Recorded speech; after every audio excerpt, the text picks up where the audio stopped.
How to fix unable to connect accounts on Epic Games. First of all, you have to log into Epic Games. For that, go to Epic Games website. Open any browser and search for store.epicgames.com. Press enter on your keyboard. You will land on the official interface of Epic Games. Now log into your account. Now you have to access support. Click on support icon at top left corner of the screen. Scroll down. Now click accounts at top of the screen.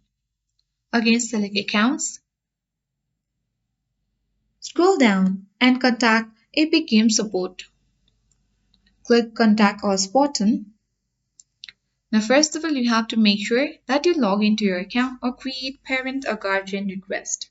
And then you need to simply fill out required informations like platform and select accounts as the category.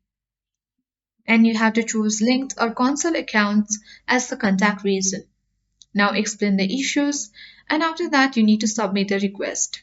Once they review your request, Epic Games will assist in unlocking or unlinking the previously linked accounts and resolving the issue. That's it. That is how you can successfully fix unable to connect accounts on Epic Games. I hope this guide was helpful. If it was, then do like, share, comment, and don't forget to subscribe.